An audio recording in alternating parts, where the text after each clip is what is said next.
देख सकते हैं ये रोज कहलाती हैं, R1, R2, R3, R4। ये फर्स्ट रो है, ये सेकेंड, थर्ड, फोर्थ। इसी तरह से कॉलम है C1, C2, C3, C4। That means इसमें नंबर ऑफ रोज 4 है, कॉलम भी 4 है, तो 4x4 का ही स्क्वायर मैट्रिक्स है। दैट मीन्स इसका ऑर्डर कितना है 4 इस मैट्रिक्स का। अब नलिटी, सबसे पहले बात करते हैं नॉर्मल फॉर्म क्या होता है। तो नॉर्मल फॉर्म में आपको क्या करना है, अगर आप इसको कंपेयर करें जनरल मैट्रिक्स से, तो ये A11 होता है entry, A12, A13, A14, A21, A22, A23, A24, A31, A32, A33, A34, A41, A42, A43, A44। इस तरह से एंट्रीज होती है। सो आपको नॉर्मल फॉर्म में क्या करना है, जो डायगोनल एंट्रीज है means A11, A22, A33, A44, इनको 1 बनाना है। ओके, सो सबसे पहला स्टेप इसको 1 बनाइए, देन इसका यूज करके नीचे की एंट्रीज को 0 बनाइए और इधर भी तीनों एंट्री को 0 कर देंगे using this one. Second step A22 को 1 बना लीजिए और नीचे की एंट्रीज को 0 और साइड के लिए। फिर A33 को 1 बनाना होता है और नीचे की एंट्री, साइड की एंट्रीज को 0।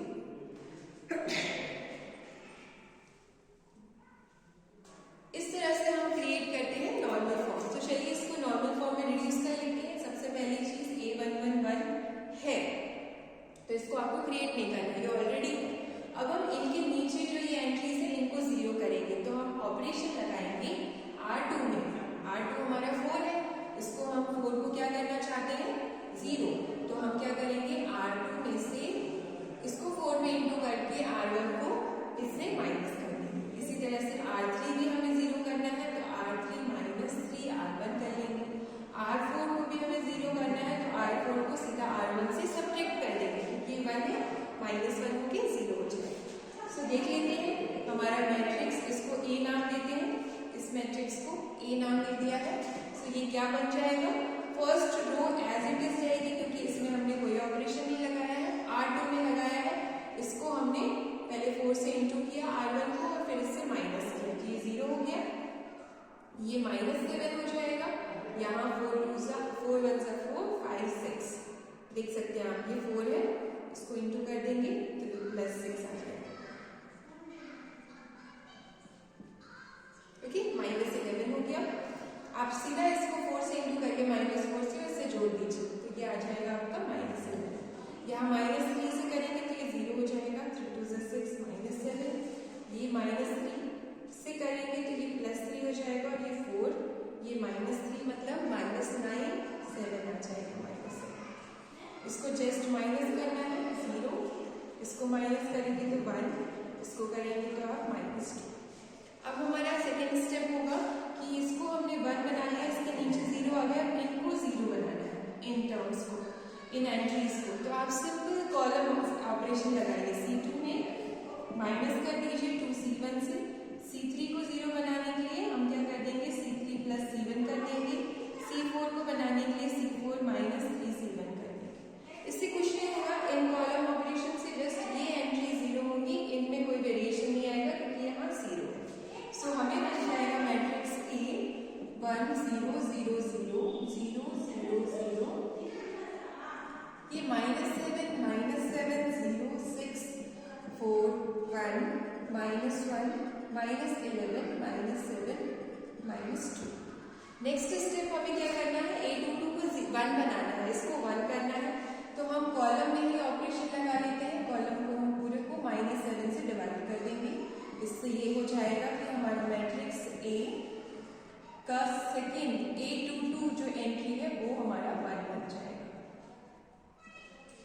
इस तरह से। अब हमें क्या करना है, जो हमारा A22 है वो 1 हो चुका है। सो नेक्स्ट स्टेप में हम इसको 0 बनाएंगे, तो हम रो ऑपरेशन लगा देंगे R3 - R2, तो ये 0 हो जाएगा। 1 0 0 0 0 1,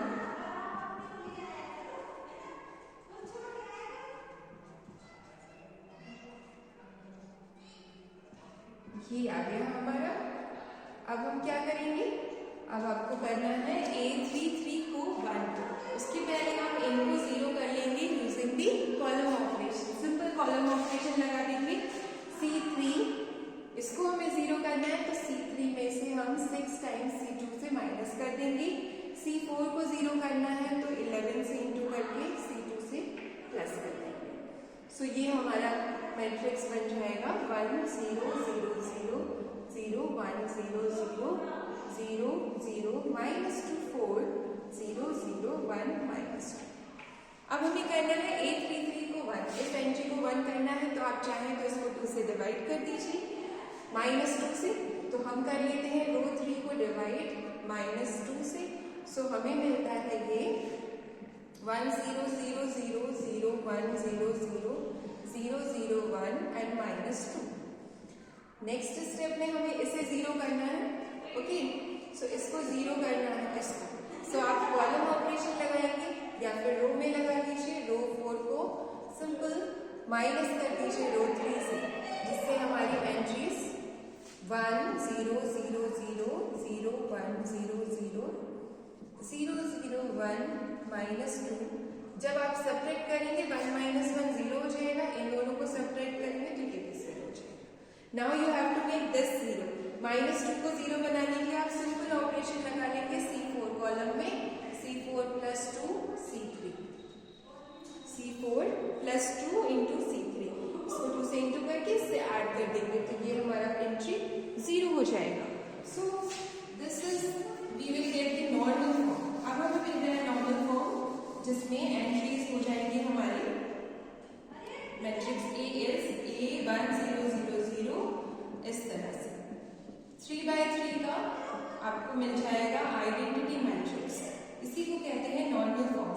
आप चाहें तो इनको शॉर्ट फॉर्म में ऐसा लिख सकते हैं, क्योंकि आप देख रहे हैं ये हमारा 3/3 का आइडेंटिटी मैट्रिक्स मिल गया। ये 0 मैट्रिक्स, ये 0 और ये 0। सो ये इस फॉर्म में आ गया। अब नंबर ऑफ नॉन जीरो रोज कितनी है? 1 2 3। इसमें ये 1 है और तो 0 है एंट्री। इसमें ये 1 है, इसमें ये 1 है, तो तीसरी रो पूरी 0 है, इसलिए नंबर ऑफ नॉन जीरो रोज 3 है। कॉलम भी आप चेक कर सकते हैं।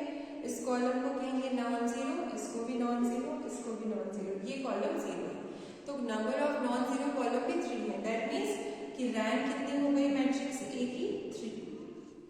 रैंक होता है नंबर ऑफ नॉन जीरो रोज या फिर number of non zero columns of a normal form of a matrix. ये 3 आ चुका है। फिर हम रैंक है कि row is called the rank, notation है रैंक लिखने का। फिर नलिटी निकालेंगे, तो नलिटी का हमें मैट्रिक्स A का निकालना है, तो वो होगा n minus rank of A। n means order of a matrix जो कि है 4। सो 4 - 3 हो जाएगा हमारा 1। सो नलिटी आ चुका है 1। ठीक है, सो इस तरह से निकालते हैं रैंक और नलिटी। रैंक की और भी डेफिनेशंस हैं, आप देख सकते हैं।